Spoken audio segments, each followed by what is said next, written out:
Behind every breakthrough in education is a conversation that sparked it. Thank you for joining us and welcome to the Education Insider, the podcast that gives you inside access to the brightest thinkers, innovators, and changemakers in education today. Hosted by Jacob Hanson and powered by PRP Group, a Hawk media company. We're cutting through the noise to bring you straightforward, insightful discussions that move education forward. No fluff, no jargon, just real, actionable insights from the people making a difference today and those shaping the future of education. Buckle up, because the Education Insider starts now. Hello, everybody, and welcome to this episode of the Education Insider. As always, I'm pumped that you're here to join us. We've got a fantastic conversation lined up for you. Currently, when we're recording, it's mid-February 2025 right now. So we're roughly a month into what maybe we refer to as some tumultuous times, given the executive orders coming from the White House and some of the messaging coming from the White House specific to education. And so we're here to have a conversation about the value of schools, school districts, educational organizations having a strong brand identity, and really what that means, and the significance of an effective communication strategy to really follow up that brand identity. And to have that conversation, I've got probably one of the best former soups and experts out there, Dr. Kecia Ray. Just a brief intro. She served as the superintendent of schools for the Metro Nashville School District. She is a change maker and also the founder of K20 Connect, a pretty innovative group of folks that are providing consulting, correct, Kecia, across K-12 and higher ed, both to companies and there you go.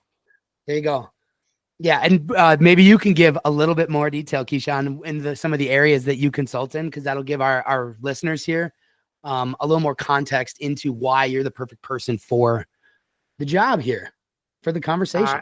Yeah, well, we have an amazing group of ladies. We're an all-female consulting group, and our women come from positions that include chief academic officer, chief information officer, chief comms officer in mostly large districts.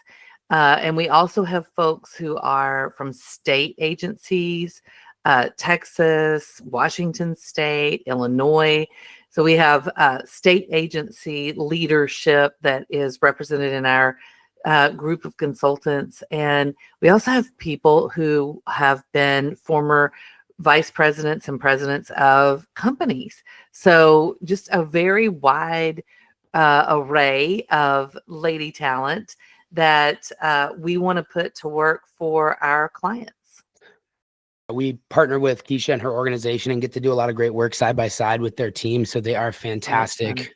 Yes, absolutely. And we'll give Kecia an opportunity to give you just a little bit more information on K20 Connect before we leave for the day. But I wanted to maybe, Kecia, play on a little bit of your experience as a former district leader. In that context, can you define for us, like, what is a brand identity? What is it, and why is it important for basically public institutions like a school district to think about this? I know, Jacob. Back in the day, a long time ago, when we had to all walk to school, the communities, the school was like a major pillar in a community. And you didn't really have to advertise that you were a school. It was expected that you were there. It was expected that you were serving the community, and it was expected that you would be included in part of things relevant to making the community better.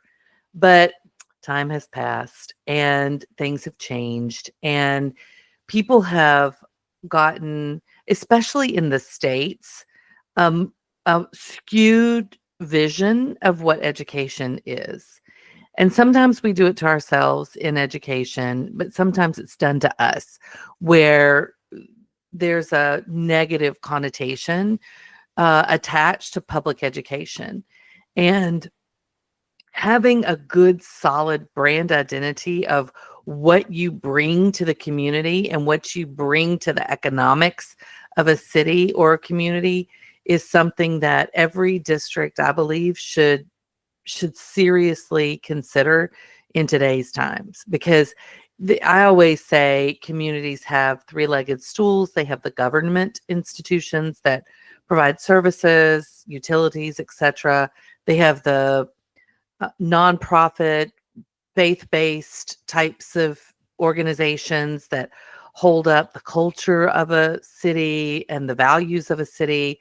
And then you have the education system in a city. And that leg of the stool is what can inform and produce, for lack of a better way of saying it, the citizens of the city, right? Mm-hmm. And without that stool leg being, as solid as it can be, then cities can collapse.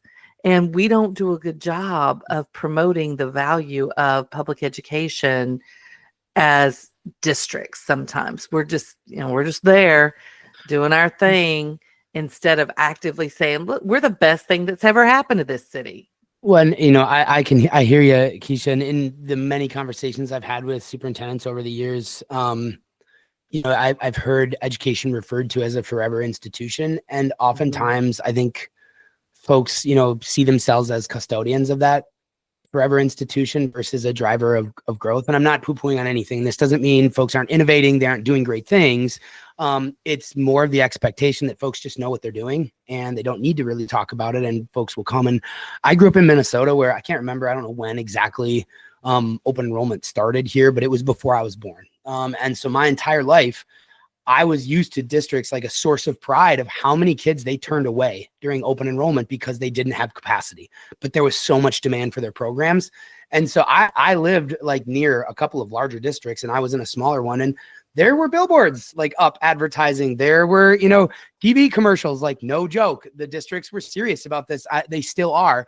However, it's much different now given charters and online and virtual, that kind of stuff. But growing up, it was normal to me that there was competition. And so potentially you could talk a little bit more in context of like, why now?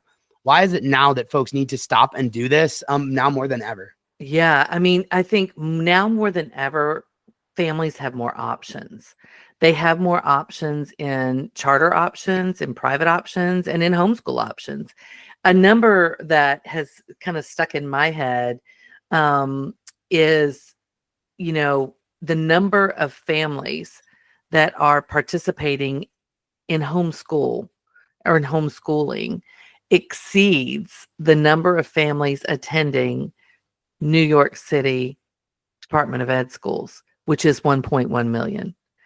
So you have almost 1.5 million families, and that's those who are reporting it, Jacob. That doesn't include families who homeschool and never report. Almost 1.5 million families are choosing to homeschool versus opting into any other educational program for their kids. And homeschooling is not easy. I mean, you've got to figure out a curriculum. You've got to figure out a schedule. You've got to have the skills to teach that or find somebody who does. It's not easy. So the fact that they're, in my opinion, opting for something that might be a little harder tells you what the kind of tone is in education today. Today, more than ever, we have to inform and entice families into educational programs.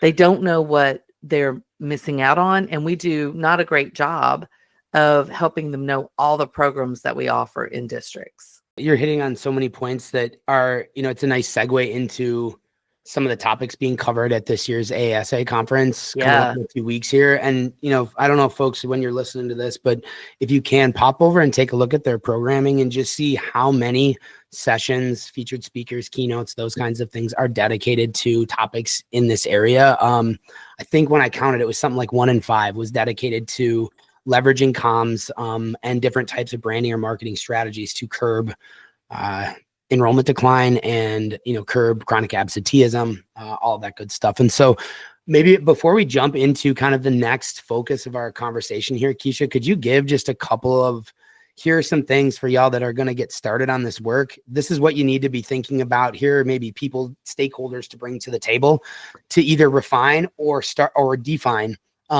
their current Yeah. brand strategy. Absolutely. And also, let me just say, Jacob and I are going to be at AASA in a beautiful booth set up. So if you're planning to go to New Orleans and check out that conference, we're going to be there looking for you. We'll put the booth number in the show notes. Exactly. But I think that, what districts need to do is they need to focus on bringing some stakeholders together. We're really good at bringing stakeholders together, but sometimes we might not include all the stakeholders. Like, maybe you should have a homeschool parent that's registered with your district. Who are those stakeholders? Homeschool parents? Yeah, homeschool. I would have a homeschool parent today. I would have a charter school parent or charter school family. I'd have a charter school admin or a teacher, somebody representing charters. Public charters or private charters? Like, are they? I'd have both. Okay. I'd have both. I mean, because they're part of the ecosystem. And Sure. From a parent perspective, they may not know. First-time parents have no clue. They're just like, it's a school. Even private schools. Private schools benefit from federal funds, and they're funneled through public schools. Most people don't realize that. Private schools can choose not to take those funds, but they certainly have access to those funds if they want them. So I would have a private school on, especially one that's receiving federal funds from the district, because you can talk about that partnership. We don't, it's an ecosystem of education in a community. We should all get along. We should all know what everybody's doing, and we should all work together to say, you know what, we may not be a good fit for you, but this could be. At the end of the day, public schools accept all students and serve all students. So if you can't find a good fit somewhere else, we can be your home. Let us take care of your kid, but have the right people in the room to have a healthy dialogue around kind of who does what and how, so that when you're developing your strategy, I also am kind of from the mindset of keep your, I'm not considering any of these people enemies, but they are competitors. So keep them close, keep your competitors close, know who they are, know what they're doing, know what they're up to, because you're in the space to compete with them. There's plenty of kids to go around today, but it's helping make sure that families know what the good options and the right options are for their kids. At the end of the day, it's a family decision. Ultimately, when y'all are looking at what is this strategy, you also have to consider currently how are folks connected to their individual schools' identities, whether that is only high schools or it is all the way up. Oftentimes folks associate with the school they go to or the school their kids go to versus the district they're going to, or at least first. Yeah.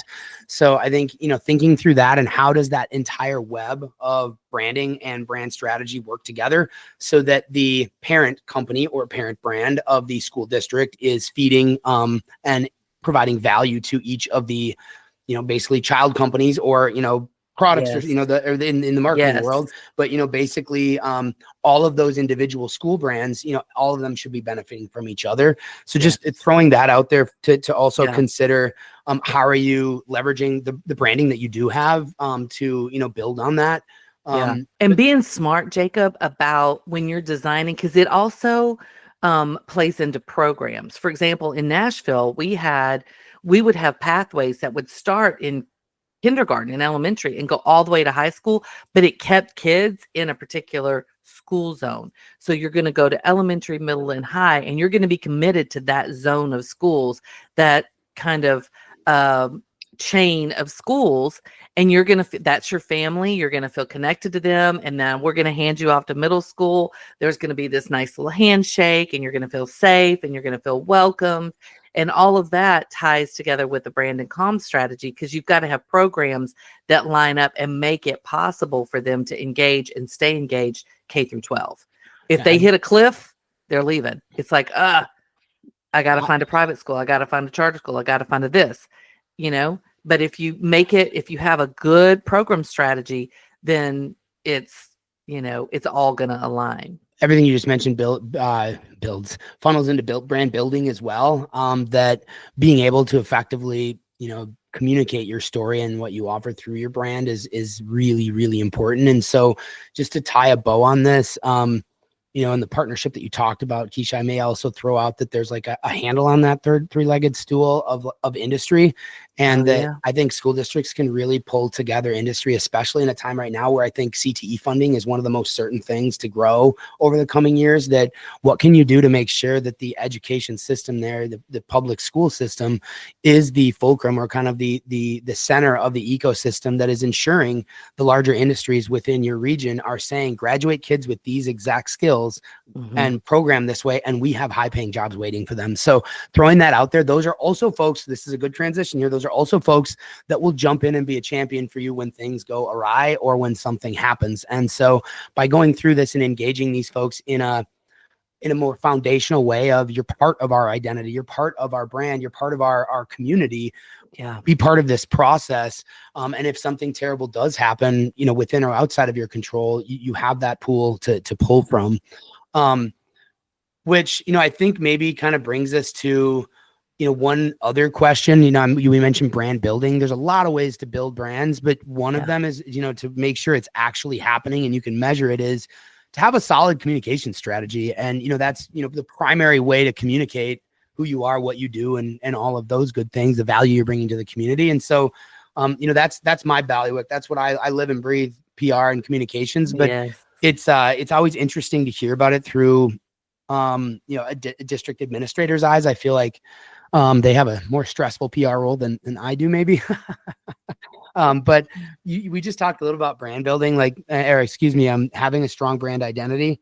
Kecia, talk about how important it was, as a superintendent in Nashville. You were fighting with enrollment issues and, folks, all of those kind of demographic changes and things along those lines while you were there. Can you talk a little bit about, how you pulled this together and what it looked like when you were there? Yeah, I mean, when I was in Nashville, it was a state turnaround situation. So it wasn't like there was a bid, they needed a new superintendent. It was, hey, your scores are tanking, or they've tanked to the point where the state has to do something, and the governor and commissioner of education are going to put this person in. And so it was not, it was not by their choice that I came in. It was by other people's choice. But when I went in, the challenge was at that time, which has now been, thank goodness, it's very far away, long way back in 2007. So almost 20 years. Which makes me feel super old, but I digress. We had more than 50% of our kids in high schools not finishing school. More than 50%? Yeah, at that time. And we had a tremendous amount of kids not attending school, just transient. We didn't know where they were. So there were a lot of issues creating the problem, if you will, of failing schools. But one thing that we said is, one thing I said is, you can't sell tickets to the Titanic. We gotta sink and ship here. Come on in. Let's all sink together. We have to communicate that we are here for the community. We represent the community. We have not done a great job at what we should be doing best, and we're going to turn that around, and we need your help.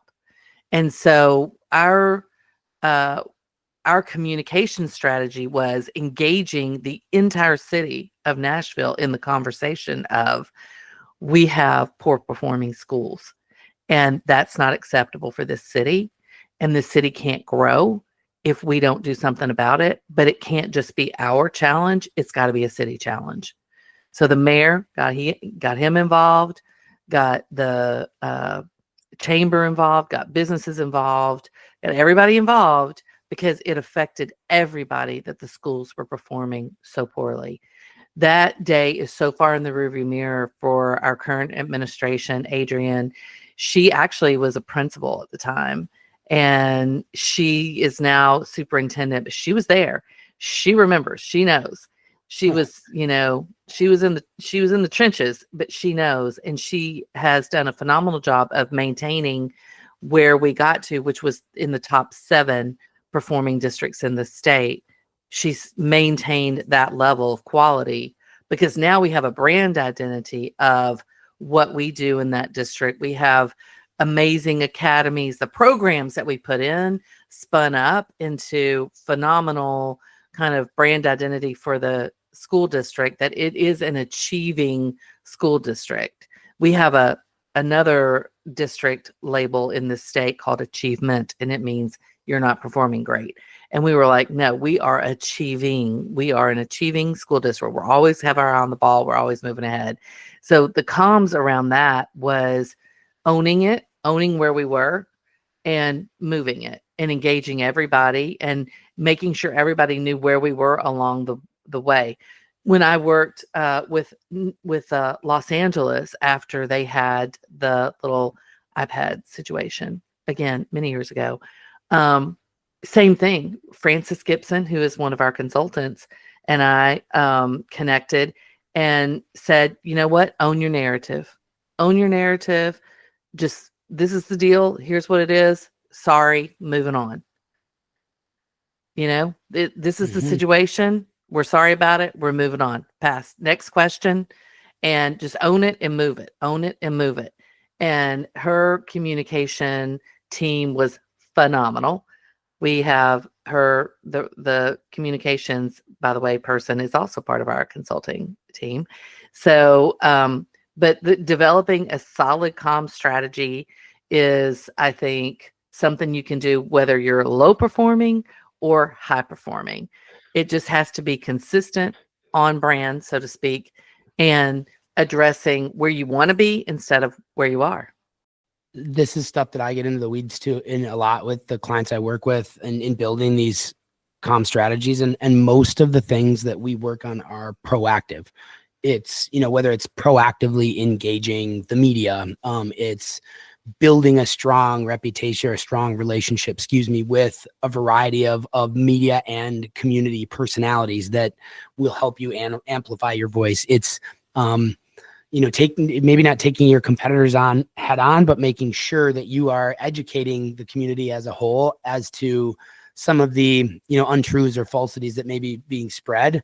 But once you have the stakeholders like Kecia was talking through and you've collected, information, where your brand identity is, where you want to go, then you need to kind of pull together a strategy of how do you get moving, and how do you put that to action, as well as that more passive strategy of what happens if something goes wrong, which we can get to. I'll let Kecia maybe talk about that one. Yeah. But the way that my team looks at, the proactive storytelling, we really refer to it as, is on whether it's a weekly, monthly, quarterly basis, we have an ongoing calendar that we've agreed to, whether it's with our client or our internal team, that is alignment with what our client is up to, what's important in the world of education that they live in.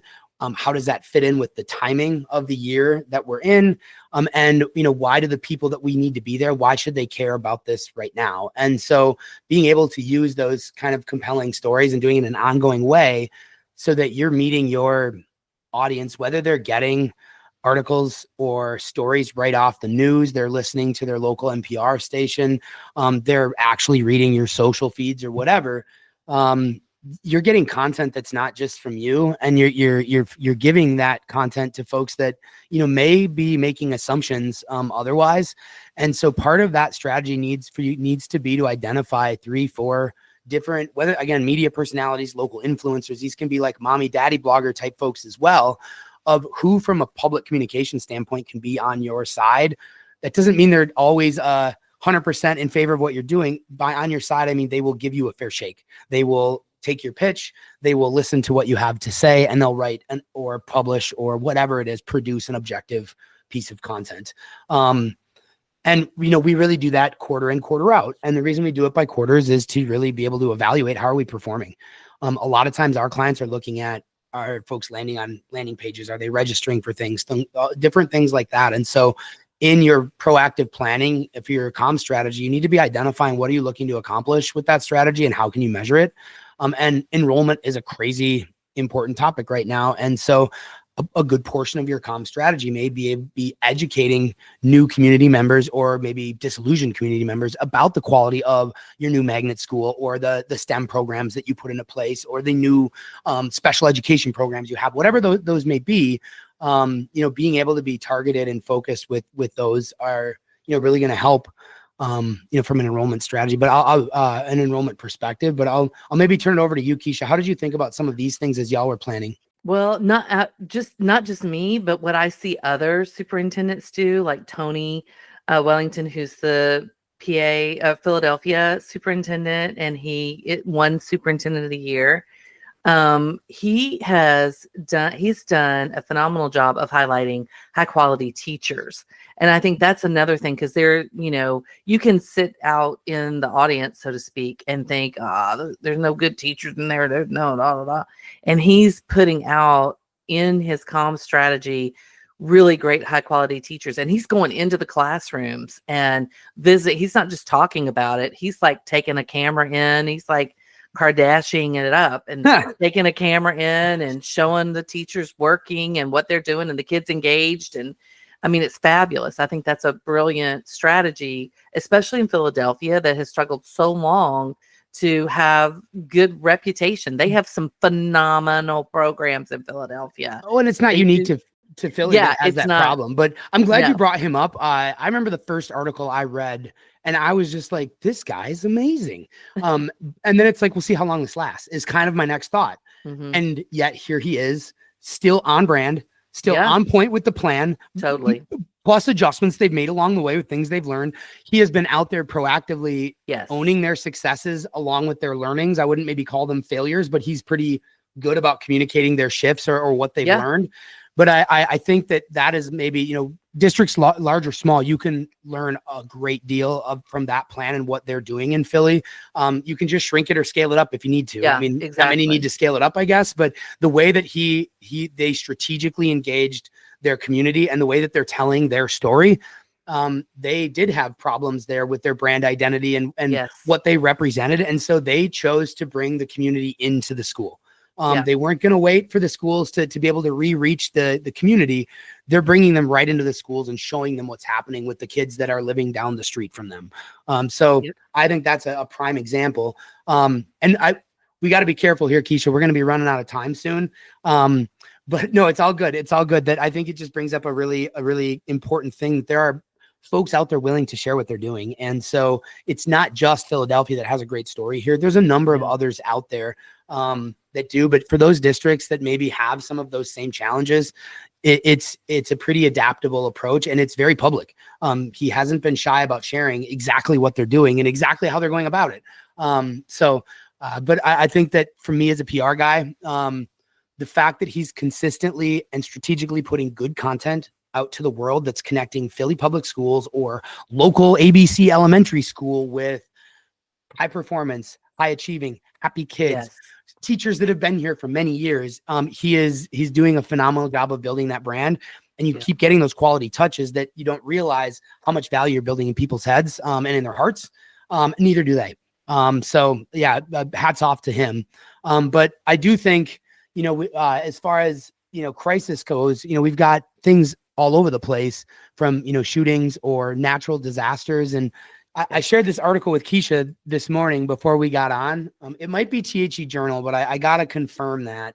But it basically shared that I think it was like 74%. Don't quote me specifically on that, but I think it was something ridiculous like that of district administrators that agree that a cyber attack or a hack or ransomware, it's going to happen. It's going to happen. Like they just agree that that's 3 and 4. I mean, that's insane. And so just for that reason, I strongly recommend for all of you that are celebrating the ways that you can execute on your proactive strategy, like have a good crisis comms and brand management strategy. And you might not want to call this crisis comms, call it brand management, because that's really what it is making sure you have a plan to protect all of the goodwill and all the good things you're doing when something inevitably goes wrong, because it will.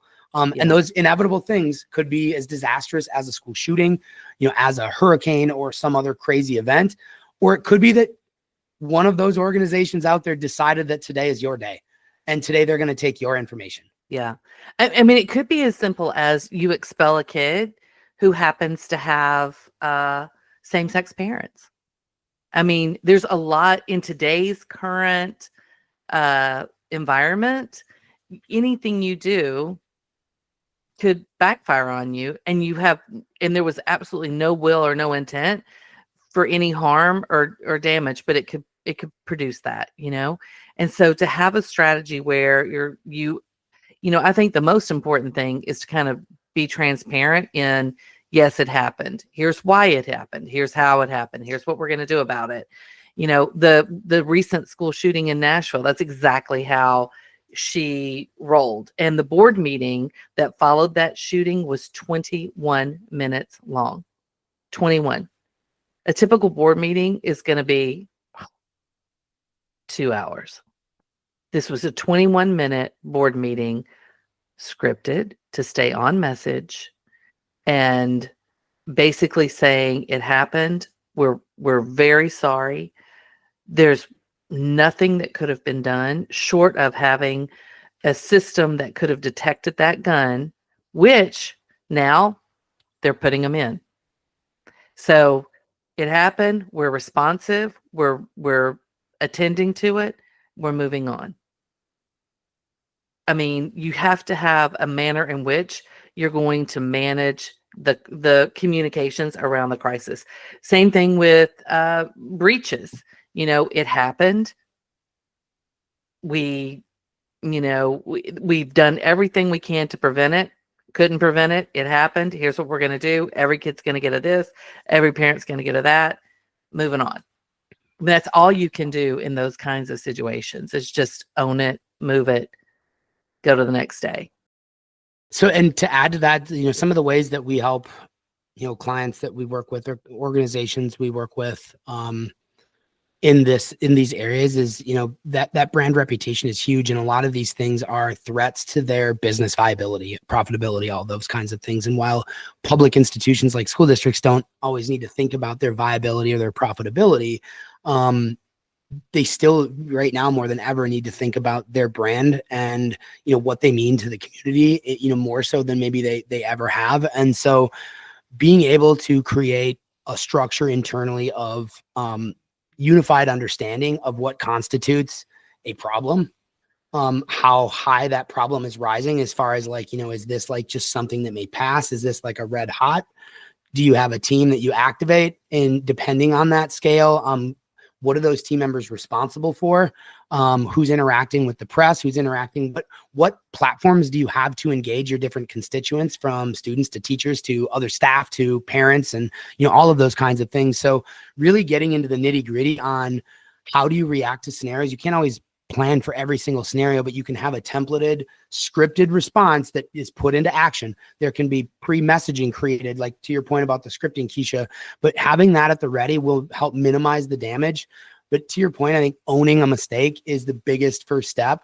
And then, to the best of your ability, being able to apologize, even if it's your fault. It sometimes feels hollow to just say, I'm sorry, but to the best of your ability, own it, apologize, and then communicate, here's what we'll be doing to get ahead of this in the future. That's what a good brand management strategy can do. And so we're running close on time here, folks. You're bearing with us, and it's been awesome keeping you here. So I'm going to leave keeping you as long as we have them, but I'm not going to keep you much longer.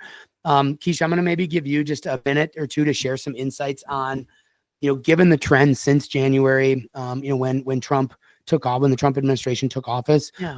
What can you give as advice, just high level, as far as folks who are concerned about what's going to happen? I believe education is a forever institution. The money will be there, but in what form and when will it get there? And so if you were back in a superintendent, what are some of the things that you'd want to be keeping in mind, now really as kindergarten enrollment season starts through the beginning of next school year, when the time that you have to win these folks' minds and hearts? I mean, I would definitely want to make sure that the community knew the programs that we had to offer and the commitment that we have to high quality to serve the kids of the city or the community.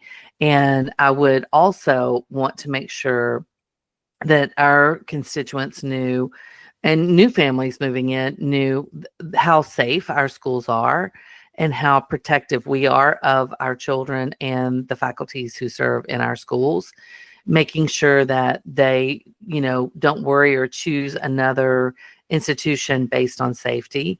I think to acknowledge you've got a lot of options in choosing how you educate your kid, but we want to be the option. I think that's, and here's what we're going to do to earn your trust and to basically earn your business, to earn your kids, dedication to your dedication to our school as your kids, learning environment. I would overemphasize all of the things that we can do to make sure your kid has the best education opportunities possible. And I would also make sure that parents knew what their options are. Like, you can choose. These are the charters that are school district charters. These are the CMO charters that are out there. These are the private schools in our areas, and these are the homeschool co-ops that are in our area. You have lots of options. We hope that we're your option. That's how I would do it. I would acknowledge the choices that families have instead of pretending they don't. That's some great advice. And I guess as a PR guy, that this being my forte, don't underestimate the power of storytelling and how a story is told and who is telling it. If it's not you proactively telling your story, and that doesn't mean that you're doing a good job of covering events across the district or you're keeping up with your Facebook posts. This means holistically you have a strategy to tell, across the board what you're doing, who you are, and in a an ongoing way, that you really need to make sure that you're in today's times you're doing all of those things. So dig in deep and determine who are your stakeholders. If you can, why are you losing them? With clients that I work with, some of the questions we're asking is, why are people choosing your competitors? We ask their customers, why would you choose their competitors? We ask, a lot of those difficult questions. And I like to say it so that I understand the ahas and the no-nos. That, when are folks going to say, aha, I need this. This is for me. Or when are folks going to say, no, this isn't for me. And if I know what those are, then I can help build a story around both of those that can help those no-nos turn into ahas and more ahas to happen. So give some thought to that and how you pull that comm strategy together. An overarching equal strategy may not work, but focusing in on certain populations or certain areas of your communities for specific reasons, and to Kecia's point, making sure they understand what you have to offer is critical. So that was a long closing note. So I will leave you there. We won't add any more. As I mentioned, we'll put some links in the show notes and make sure that all the good stuff that we mentioned is easy for y'all to access. So before we say goodbye for good this morning, I guess right now, Kecia, I'd love to give you an opportunity to share a little bit more about K20 Connect and how you help your clients. Well, we help them in a wide variety of ways. I worked for instance, with Philadelphia and doing some audits with them on communications and IT and such. So we work with school districts, we work with companies, we work with universities, and we consider ourselves concierge. So if you have a challenge and we have the expertise, we want to help you solve your challenge with our expertise. And you don't have to go out and buy, new people or hire an FTE. You can just bring us in on contract and we can help, with whatever you need. So we can extend your marketing. We have a phenomenal partnership with Hawk, so we can extend with your marketing and PR and all of that. We can also help with pilots. We partner with another organization on sales and helping get pilots set up for companies. And then we work directly with institutions. So we do a little bit of everything, but we do it very personalized. I love it. Well, Kecia, it's always a pleasure. Thank you so much for making time for me and for all of our listeners out there. It's been a great conversation. I always love talking to you, my friend. Well, you are welcome back anytime. And again, just a reminder for those of you that are still with us, we'll be at AASA here in a few weeks. Would love to see you there, and we'll post more information in the show notes. Thank you all for for joining us today and for sticking with us to the end. I appreciate you, and we'll see you on the next episode. That's all the awesome we have for you today. Thank you for taking time out of your day to join us. Please don't keep this episode a secret. The best insights, the biggest ideas, and the most important conversations, they're meant to be shared. So please, pass this episode along, leave a review, and hit subscribe so you never miss a chance to be part of the conversations shaping the future of education. Join the conversation and share your questions and episode ideas with us at jhanson@hawkmedia.com. We'll see you next time on the Education Insider.